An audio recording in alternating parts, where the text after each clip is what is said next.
શ્રી કૃષ્ણાય નમઃ. શ્રી ગોપીજન વલ્લભાય નમઃ. જય શ્રી કૃષ્ણ વૈષ્ણવો, સ્વાગત છે તમારું કેટી કોમરેડ ચેનલમાં. શ્રી મહાપ્રભુજી અને શ્રી ગુસાઈજીનું નામ સ્મરણ કરી આજના આ અલૌકિક સત્સંગની શરૂઆત કરીએ. આજે આપણે એક પ્રસંગ જોઈશું. ભોળાના ભગવાન આપણા શ્રી ઠાકોરજી તો ભાવના ભૂખ્યા છે. એને ચતુરાઈ કે ધન દોલત કશું જ જોતું નથી. આપણા શ્રી ઠાકોરજીને આપણામાં ભક્તિ, પ્રેમ અને શુદ્ધ ભાવ જ જોઈએ છે. તો વૈષ્ણવો, સત્સંગની શરૂઆત કરીએ તેની પહેલા ચેનલને લાઈક અને સબસ્ક્રાઇબ કરી દેજો. નીચે કમેન્ટ બોક્સમાં જય શ્રી કૃષ્ણ અવશ્ય લખી દેજો. તો ચાલો સત્સંગની શરૂઆત કરીએ. રામદાસ અને એની માતા શ્યામા શ્રી ગુસાઈજીના સેવક થયેલા હતા.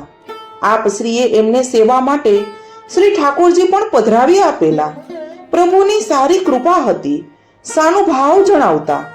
પુત્ર મોટો થયો, પરણાવ્યો અને વહુ ઘેર આવી. નામ તો એનું હતું સ્નેહલતા, પણ સૌ એને ઘેરલી વહુ કહીને જ બોલાવતા. દુનિયાનો વ્યવહાર કે રીત ભાતનું તો એને ભાન જ નહોતું. છળ કપટ અને પ્રપંચ એના સ્વભાવમાં જ નહોતા. સીધી સાદી, સરળ અને સ્નેહાળ વહુ ઘરનું સાધારણ કામકાજ કર્યા કરે. સાસુ સેવામાં તો એને કેમ કરીને નવરાવે. એક તો એને બ્રહ્મ સંબંધ ન હતું, અને હોય તો એ સેવાની અટપટી રીત તો એને આવડે જ ક્યાંથી. સાસુને તો જરાય આશા ન હતી. પણ ભગવાનની લીલા જુદી છે. ભોળાના ભગવાન કહેવાય છે ને. પ્રભુને એના પર કૃપા કરવાની ઈચ્છા થઈ અને થોડા જ સમયમાં શ્રી ગુસાઈજી એના ગામમાં પધાર્યા. રામદાસ તો બહાર ગામ ગયેલો હતો. સાસુ શ્રી ગુસાઈજીના દર્શને જવા તૈયાર થઈ. ઘરમાં કામ બાકી પડેલું હતું, એટલે જતા જતા વહુને કહ્યું, ઓ ઘેલી વહુ, ઘરની ખબર રાખજે. આ કામ પડ્યું છે તે પૂરું કરજે. હું શ્રી ગુસાઈજીના દર્શન કરવા જાઉં છું, પછી તારે પણ જવાનું છે. બીજું તો શું, તું કઈ કરવાની તો છે નહીં, પણ તને નામ તો પમાડીએ. ઘર સૂનું મૂકીને બે જણ સાથે નહીં જવાય. હું આવું પછી તું જજે. વહુ કહે છે, સારું સાસુજી, એને તો દરેક વાતમાં હાજી હાજી જ કરવાનું હતું. પોતાની સમજ નહીં એટલે શું થાય. સાસુ ગઈ શ્રી ગુસાઈજીના દર્શન કરવા. શ્રીફળ ભેટ કરી ચરણ સ્પર્શ કર્યા. સાથે વિનંતી કરી, મહારાજ, દીકરાને પરણાવ્યો છે, વહુને નામ પમાડવું છે. હું ઘેર જઈને એને આપની પાસે મોકલું છું. હમણાં જ આવશે. પણ પ્રભુ, એ ભોળી બહુ જ છે હો. સાસુ ઘેર ગઈ. વહુને શ્રીફળ ભેટ આપીને શ્રી ગુસાઈજી પાસે મોકલી. જતા જતા સૂચન પણ કર્યું, તને નામ પવાડવા માટે શ્રી ગુસાઈજીને વિનંતી કરીને આવી છું. તારે બીજું કંઈ કરવાનું નથી. તારે તો એટલું જ કરવાનું કે શ્રી ગુસાઈજી બોલે એ જ રીતે તારે બોલવાનું, અને જે કંઈ કહે તે કરજે. કઈ ગાંડા વેડા ન કરતી. વૈષ્ણવો વચ્ચે ઘરની ફજેતી ન કરાવતી. સારું સાસુજી, તમે કહો છો એમ જ કરીશ. એ બોલશે એ જ રીતે બોલીશ. એટલું તો મને આવડશે. વહુ પૂરેપૂરી કહ્યાગરી હતી. શ્રી ગુસાઈજી ગાદી પર બિરાજે છે. આગળ વૈષ્ણવોની ભીડ છે. વહુ તો સૌની પાછળ હાથમાં શ્રીફળ લઈને ઊભી રહી છે. શ્રી ગુસાઈજીએ એને જોઈ, અનુમાનથી ઓળખી, વૈષ્ણવોને પૂછી પણ લીધું અને એને સંબોધીને પોતે બોલ્યા, અલી વહુ, આગળ આવ. ત્યાં તો પાછળ ઊભી ઊભી એ પણ મોટેથી બોલી, અલી વહુ, આગળ આવ. અને સૌ ખડખડાટ હસી પડ્યા. શ્રી ગુસાઈજી પણ મંદ મંદ મુસ્કુરાવા લાગ્યા. પરિસ્થિતિ શ્રી ગુસાઈજી સમજી ગયા. વૈષ્ણવો એને સમજાવવા લાગ્યા.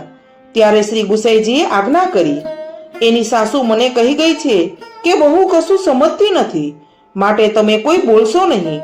એ નહીં સમજે. વૈષ્ણવો ચૂપ થઈ ગયા. શ્રી ગુસાઈજી ગાદી પરથી ઉઠીને એની પાસે પધાર્યા. એણે અડધો ઘૂંઘટ ખેંચેલો હતો. શ્રી ગુસાઈજીએ આજ્ઞા કરી, વહુ, તારો જમણો કાન ખોલ. અને સામેથી પેલી ઘેલી વહુએ પણ એ જ કહ્યું, વહુ, તારો જમણો કાન ખોલ. અને ફરીથી વૈષ્ણવોમાં હાસ્યનું મોજું ફરી વળ્યું. પછી પાસે ઊભેલા કોઈ વૈષ્ણવ બહેને એનો ઘૂંઘટ જરા ઊંચો કર્યો ને જમણો કાન ખોલ્યો. શ્રી ગુસાઈજીએ 3 વાર મંત્ર શ્રી કૃષ્ણ શરણમ એને બોલાવ્યો. વહુ જેવો આવડ્યો તેવો મંત્ર પણ બોલી. પછી યાદ આવ્યું ને પેલી હાથમાંની શ્રીફળ ભેટ આપની પાસે ધરી દીધી. દંડવત કે ચરણ સ્પર્શ કરવાનું તો એની સાસુએ કહ્યું જ નહોતું. તે તો એમ જ ત્યાંથી નીકળીને ઘેર આવી. વહુ ઘેર આવી સાસુએ પૂછપરછ કરી. વહુએ જે હતું તે કહ્યું અને સાસુ સમજી ગઈ કે વહુ ત્યાં જઈને જરૂર કંઈક બાફી આવી છે. તે તો પાછી તરત પહોંચી શ્રી ગુસાઈજી પાસે અને જઈને દંડવત કર્યા. હાફડી ફાફડી કહેવા લાગી, મહારાજ, મારી વહુએ તો આજ આપને શ્રમ કરાવ્યો. હું ભૂલી ગઈ કે મારે સાથે એને ન લાવી. સાવ મૂર્ખી છે પ્રભુ. શું થાય, આપને દંડવત પણ ન કર્યા ને ઘેર આવતી રહી. શ્રી ગુસાઈજી હસ્યા અને બોલ્યા, અરે શ્યામાબાઈ, તું આ શું કહે છે? તારી વહુએ તો અમને ઘણો જ આનંદ કરાવ્યો અને તું જોજે તારા પર પણ નહીં હોય એવી કૃપા શ્રી ઠાકોરજી એના પર કરશે. એ ભલે ભોળી કે મૂર્ખી રહી પણ એનું હૃદય શુદ્ધ અને સ્નેહાળ છે. એ લીલાનો દૈવી જીવ છે. ભગવાનને ચતુરાઈ જોઈતી નથી. ચતુરાઈ તો ભગવાન પાસે છે જ. એમને તો હૃદયનો શુદ્ધ પ્રેમ જોઈએ છે. તે તો વહુ પાસે ઘણો જ છે. હવે તું એની પાસે સેવા પણ કરાવજે. સાસુ વિનંતી કરે છે, મહારાજ, બ્રહ્મ સંબંધ વિના સેવા કેવી રીતે કરાવું? અને જેણે નામ પમાડતા આવી મૂર્ખાઈ કરી હોય તે બ્રહ્મ સંબંધ શું લેવાની અને સેવાય શું કરવાની છે? અરે શ્યામાબાઈ, આજે જ એને બ્રહ્મ સંબંધ કરાવવું છે અને તે તારે ઘેર આવીને કરાવશું. શ્રી ગુસાઈજીએ આજ્ઞા કરી. સાસુએ કહ્યું, મહારાજ, જરૂર પધારો, મારું ઘર પાવન કરો. ભોજન પણ ત્યાં જ કરવાનું. અને પ્રભુ, મારી વહુએ કાલે વ્રત કર્યું નથી તો આજે બ્રહ્મ સંબંધ કેમ કરીને થશે? શ્રી ગુસાઈજી આજ્ઞા કરે છે, જેના મનમાં સંસાર અને પ્રપંચ છે તેને વ્રતની જરૂર હોય છે. તારી વહુ તો સદૈવ શુદ્ધ છે. એને આજે જ બ્રહ્મ સંબંધ કરાવીશું. શ્રી ગુસાઈજી એને ઘેર પધાર્યા. સાસુ વહુના હર્ષનો પાર નથી. રસોઈની ઉપરની તૈયારી બંનેએ મળીને કરી લીધી. કોરા પાત્રોમાં જળ ભરી દીધું. શ્રી ગુસાઈજીએ રસોઈ સિદ્ધ કરી પ્રભુ સન્મુખ વહુને બ્રહ્મ સંબંધ કરાવ્યું. પછી ભોગ ધર્યા, ભોજન કર્યું અને બંનેને અધરામૃત મહાપ્રસાદ આપ્યો. પછી શ્રી ગુસાઈજી મુકામે પધારવા લાગ્યા. જતા જતા આજ્ઞા કરી, જો શ્યામા, હવે તારી વહુ પૂરી વૈષ્ણવ થઈ છે. તું 4 દિવસ રોકાય ત્યારે તારે સેવા આની પાસે જ કરાવવાની. બહારથી કોઈને બોલાવવાના નહીં. સમજી ગઈ શ્યામા? હા મહારાજ, આપ આજ્ઞા કરો છો તો એ પ્રમાણે જ કરીશ. પણ મને થાય છે કે આ ઘેલી સેવામાં શું સમજશે? પ્રભુને પરિશ્રમ આપશે ને અપરાધમાં પડશે તો? શ્રી ગુસાઈજી કહે છે, શ્યામા, તું જરાય ચિંતા ન કરીશ. એને બધું પ્રભુ શીખવશે. પ્રભુ સ્નેહીજનોના દોષોને તો ગણતા જ નથી, પરિશ્રમ માનતા નથી. આપણા પ્રભુ પરમ દયાળુ છે. શ્રી ગુસાઈજી મુકામે પધાર્યા. ત્યાંથી પછી બીજે દિવસે ગામ પધાર્યા. અહીં શ્યામા રજસ્વલા થઈ. આજ્ઞા એટલે આજ્ઞા. સાસુ વહુને કહે છે, લે હવે કર સેવા, તારે કરવાની આવી છે. શું કરવું ને કેમ કરવું તે સાસુએ બને તેટલું વહુને સમજાવ્યું. સાથે એ પણ કહ્યું કે પ્રભુને શિંગાર સારી રીતે ધરજે. રોજ ઘરમાં દર્શન તો કરે છે ને, એ રીતે શિંગાર ધરજે અને એવા ધરજે કે પ્રભુ હસીને સામા આવે. બીજું તો હું તને સી રીતે બતાવું. મારાથી અંદર અવાય નહીં અને કંઈ જોવાય નહીં. તો અપરસમાં હોય ત્યારે તારી સાથે બોલાય પણ નહીં. હવે મારે કપડાં ધોવાના છે, તે લઈને હું નદીએ જાઉં છું. આવતા સાંજ પડશે. તું સવાર સાંજની સેવા બધી બરાબર કરજે. કંઈ ગોટાળો ન કરતી. સમજી ગઈ ને?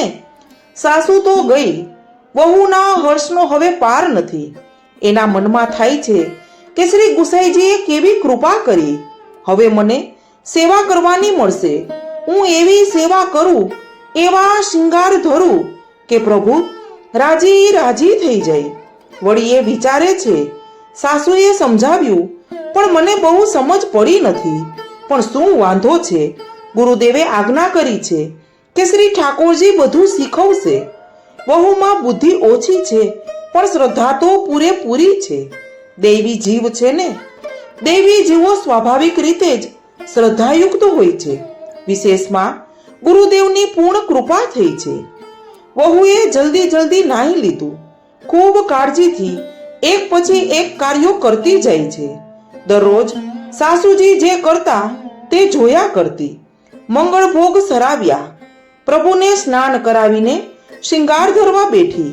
એને યાદ આવ્યું, પ્રથમ તો વાઘા વસ્ત્ર ધરવાના. વસ્ત્રની પોટલીઓ લઈને બેઠી. જે ઠીક લાગ્યો તે વાઘો ધર્યો. આજે કયો વાઘો ધરવાનું એ કહેવાનું તો સાસુ ભૂલી ગઈ હતી. પછી જે ઠીક લાગ્યા તે શિંગાર ધર્યા. પછી દર્પણ દેખાડે છે અને પ્રભુના શ્રીમુખ સામે જોયા કરે છે. પ્રભુ કઈ હસે છે ખરા? પણ ના, એને પ્રભુ હસતા દેખાયા નહીં. હસીને સામા આવવાની તો વાત જ સી.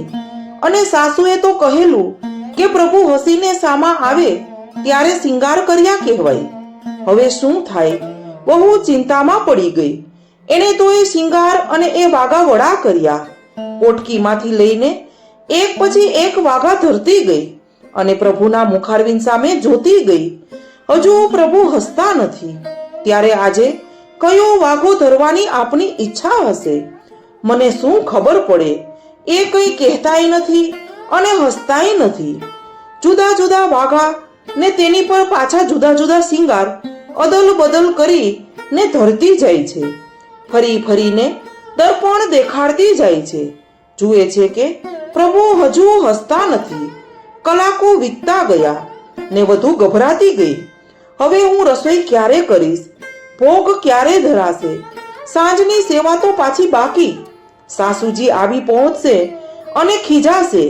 કહેશે કે તું તો ઠંડી ભીત જેવી છે. સાંજ પડી તો એ રાજભોગ ન કર્યા. હવે હું શું કરું પ્રભુ? એની વિમાસણનો પાર ન રહ્યો. પ્રભુ વિચારે છે કે આ ઘેલી આજે મને હસ્યા બોલ્યા વિના છોડવાની નથી. શું કરું? ત્યાં તો વહુ બોલી, પ્રભુ મારી સાસુ આગળ તો તમે રોજ હસતા જ હશો અને મેં આટલું કર્યું તોય કેમ હસતા નથી? તમારે કેવા વાઘા શિંગાર આજે ધરવા છે તે મને કહેતા પણ નથી. હવે મારી સાસુ આવશે, આવીને મને ખીજાશે તો હું તો મારા બાપને ઘેર જતી રહીશ. પ્રભુ બધા તો મને ગાંડી ગણે છે, પણ તમે મને એવી ધારી? તમારી સાથે મારે 4 દિવસ આમ કેમ બનશે? હું તો પ્રભુ તમારાથી કંટાળી ગઈ.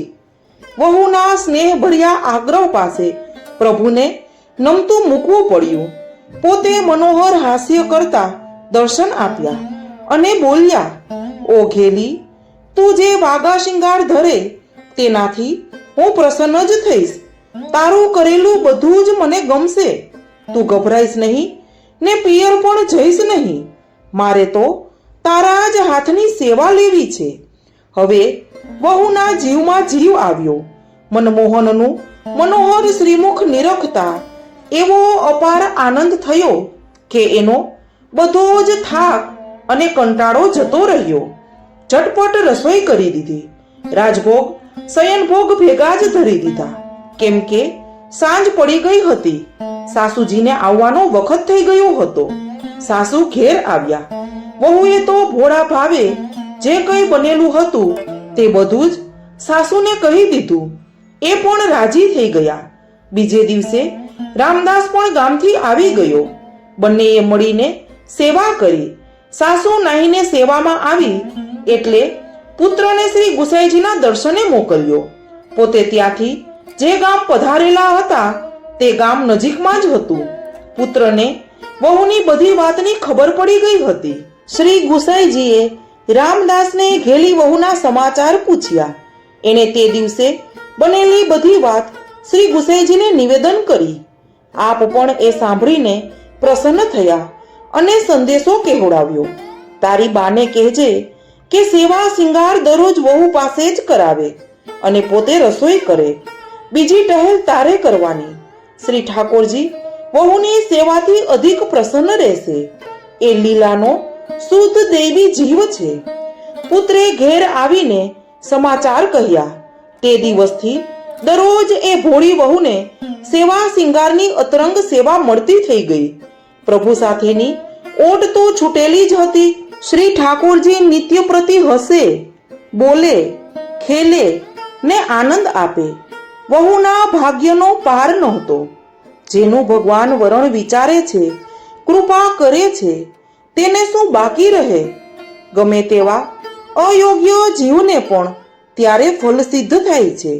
આવો છે શ્રી વલ્લભનો આ અનુગ્રહ માર્ગ.